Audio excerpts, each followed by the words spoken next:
बिस्मिल्लाहिर्रहमानिर्रहीम। नमाज की हालत में हवा का खुल जाना, अब क्या करें? 99% लोग नहीं जानते। प्यारे दोस्तों, अगर हम पहली सफ में बाजमात नमाज अदा कर रहे हैं और हमारे पीछे 3-4 सफ़ें और भी है और तब नमाज के दौरान हवा खारिज हो जाती है, तो इस सूरत में हमें क्या करना चाहिए? क्या हम नमाज जारी रख सकते हैं? क्या हमारा वजू बरकरार रहेगा? या अगर हम दूसरों को नमाज में डिस्टर्ब ना करने की नीयत से वहीं खड़े रहें और बाद में वजू करके नमाज को मुकम्मल कर लें, तो क्या हमें बाजमात नमाज का सवाब मिलेगा? प्यारे दोस्तों, ये ऐसे सवालात हैं कि जिनके बारे में पूछने से भी हम शर्माते हैं, और फिर जब कभी हमारे साथ ऐसा मामला पेश आ जाए तो इल्म ना होने की वजह से हम अपनी नमाज खराब कर बैठते हैं, बल्कि अक्सर औकात तो हम सवाब की बजाय गुनाह ही हासिल कर लेते हैं। कुरान हकीम में 100 से ज़्यादा मुकामात पर नमाज का जिक्र आया है, जिसमें से 80 मुकामात पर सरीहन नमाज का हुक्म वारिद हुआ है। जब अजान होती है तो हम अपना काम काज छोड़कर मस्जिद की तरफ रुजू करते हैं, ताकि हम नमाज अदा करके अपने गुनाहों की बख्शिश खुदावंदे करीम से करवा सकें। हदीस मुबारका में है कि अल्लाह पाक इंसान के अमाल को नहीं देखता है, बल्कि अल्लाह पाक तो इंसान की नीयत को देखता है कि वह किस नीयत से इबादत कर रहा है। नमाज जैसे अहम फरीजे की अदायगी के लिए बावजू होना और दौरान नमाज बावजू रहना निहायत जरूरी है।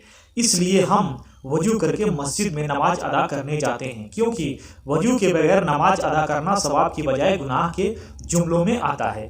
इसलिए हम मस्जिद में भी बावजू ही दाखिल होते हैं। नमाज के लिए ज़रूरी है कि हम जिस जगह में नमाज अदा कर रहे हों उस जगह का पाक साफ होना जरूरी है। वहाँ रोशनी होनी चाहिए। अंधेरे में नमाज अदा करना जायज़ नहीं। हमारा जिस्म और कपड़ों का भी पाक होना भी जरूरी है। नमाज को अदा करते हुए भी हमारा वजूद बरकरार होना चाहिए। अगर नमाज के दौरान हवा खारिज हो जाए या जिस्म के किसी हिस्से से खून बह जाए, तो ऐसी सूरत में हमारा क्या अमल होना चाहिए? आइए कुछ वाक़यात और हदीस मुबारका से मालूम करते हैं। एक दफ़ा चंद लोग मस्जिद में नमाज अदा कर रहे थे कि किसी एक शख्स की हवा खारिज हो गई। जब हवा खारिज हुई तो उसकी बदबू सारे कमरे में फैल गई। जो लोग नमाज अदा कर रहे थे सबको मालूम पड़ गया कि हम में से किसी न किसी बंदे का वजू टूट चुका है, पर इन चंद बंदों में से किसी ने यह महसूस ना होने दिया कि किसका वजू टूट चुका है। उसने शर्म के मारे नमाज न तोड़ी, बल्कि नमाज को जारी रखा। इसका पर्दा रखने के लिए यह चाहिए था कि वहाँ जो 2-4 लोग नमाज अदा कर रहे थे वह सारे वजू करके दोबारा नमाज अदा करते, ताकि उस बंदे को शर्मिंदगी न होती और नमाज को फिर से अदा किया जाता। पर नमाजियों ने ऐसा ना किया। हमारे दीन इस्लाम में भी हुक्म है कि किसी के पर्दे को जाहिर न किया जाए, जिससे उसके दिल आजारी हो। लेकिन यहाँ सवाल दिल आजारी का नहीं, जैसा कि हजरत अली बिन तलक रजी अल्लाह ताला अन्हु से रिवायत है कि हुजूर नबी करीम सल्लल्लाहु अलैहि वसल्लम ने फरमाया, जब तुम में से किसी की नमाज के अंदर हवा खारिज हो जाए तो छोड़कर चला जाए और वजू करके दोबारा नमाज पढ़े। इस हदीस मुबारका से मालूम हुआ कि नमाज में वजू टूट जाने की सूरत में अपनी जगह पर खड़े रहने की इजाज़त नहीं, बल्कि वजू करके दोबारा नमाज में शामिल होने की तरकीब दी गई है। एक और रिवायत में है कि हजरत आयशा सिद्दीकी रजी अल्लाह ताला अन्हा का बयान है कि नबी करीम सल्लल्लाहु अलैहि वसल्लम ने फरमाया, जिसे नमाज में उल्टी या मज्जी आ जाए वह लौट कर वजू करे और जहाँ नमाज को छोड़ा था वहीं से शुरू कर दे, लेकिन इस दरमियान में कलाम न करें। हज़रत आयशा सिद्दीकी रजी अल्लाह ताला अन्हु से ही मरवी एक हदीस मुबारका में दौरान नमाज वजू टूट जाने की सूरत में सफ़ा से निकल जाने के बारे में बताया गया है। दोस्तों, इस बात पे गौर कीजिएगा।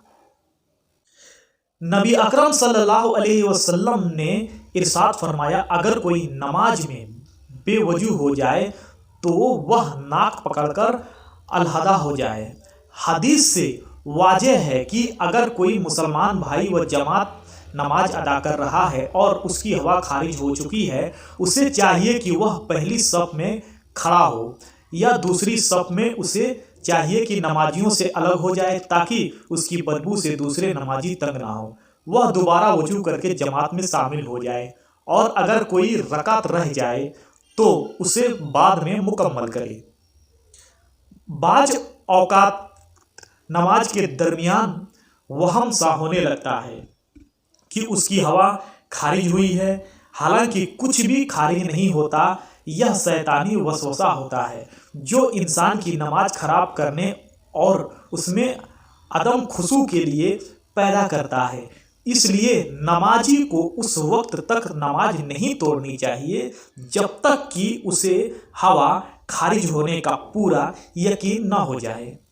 عبداد بن تمیم اپنے چچا سے بیان کرتے ہیں کہ ایک شخص نے رسول کریم صلی اللہ علیہ وسلم کے سامنے شکایت کی کہ اسے نماز میں خیال سا آتا ہے کہ اس کی ہوا خارج ہوئی ہے، تو رسول اللہ صلی اللہ علیہ وسلم نے فرمایا وہ نماز سے اس وقت تک نہ نکلے یا نماز اس وقت تک مت توڑے جب تک وہ ہوا خارج ہونے کی آواز نہ سنے یا اس کی بدبو نہ پھیلے۔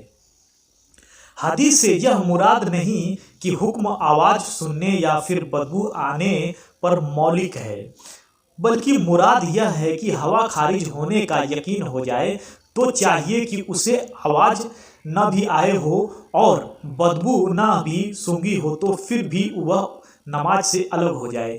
دین اسلام میں یہ حکم کسی جگہ بھی موجود نہیں کہ اگر نماز کے دوران آپ کی ہوا خارج ہو جائے تو آپ اپنی نماز کو جاری رکھیں۔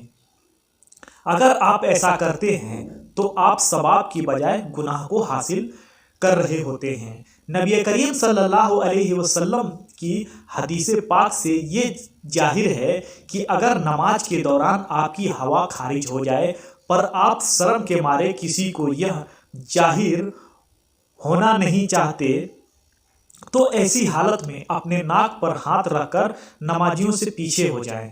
میرے ناک سے خون بہہ رہا ہے، دوسرے سب یہ سمجھیں کہ اس کے خون بہنے سے وضو ٹوٹ گیا ہے، اسی لیے دوبارہ وضو کر کے نماز ادا کرے گا۔ اس سے اس بندے کی بھی عزت رہ جائے گی اور نماز بھی ادا ہو جائے گی۔ ہمارے پیارے بھائیوں، ناک سے خون بہنے، ہوا خارج ہونے کے آنے، یہ سب صورتوں میں ٹوٹ جاتا ہے۔ وضو یہ سب صورتوں میں ٹوٹ جاتا ہے۔ اگر ایسا ہو تو نماز کو دوبارہ سے وضو کر کے جماعت کے ساتھ ملنا چاہیے۔ جو رکعت باقی رہ جائے اس کو بعد میں ادا کرنا چاہیے۔ کچھ لوگوں کو یہ بیماری ہوتی ہے کہ ان کی بار بار ہوا خارج ہوتی ہے، ان کے ناک یا جسم کے کسی حصے سے خون بہتا رہتا ہے، شوگر کی وجہ سے پیشاب کے قطرے مسلسل گرتے رہتے ہیں، تو ان لوگوں کے لیے حکم ہے کہ وہ ہر نماز سے پہلے وضو کر کے نماز ادا کیا کریں، اور اگر ابھی وضو کیا ہی ہے اور نماز کے لیے کھڑا نہیں ہوا اور اس کی ہوا خارج ہو گئی یا اس کو الٹی آ گیا تو وہ پھر دوبارہ سے وضو کر کے نماز کے ساتھ کھڑا ہو جائے۔ اگر وہ ایسا نہیں کرتا تو اس کی نماز قبول نہیں ہوگی۔ یہ بھی یاد رہے کہ اگر اخراج ری کا تقاضا ہو تو ری کو بام سکت روک کر نماز مکمل کرنا مکروہ ہے۔ تحریم میں ہے، البتہ اگر نماز قضا ہو رہی ہو تو نماز قضا کرنے کی بجائے ری کو قابو کر کے نماز مکمل کرنا بہتر ہے۔ اللہ کریم سے دعا ہے کہ وہ ہمیں 5 وقت نماز بعد اہتمام کے ساتھ باوجو ادا کرنے کی توفیق عطا فرمائے، آمین۔ اللہ کریم اس ویڈیو دیکھنے والوں کی نماز پڑھنے کی توفیق عطا فرمائے، آمین۔ دوستوں، تو یہ تھی آج کی ویڈیو، تو ملتے ہیں اگلے ویڈیو میں، تب تک کے لیے خدا حافظ، السلام علیکم۔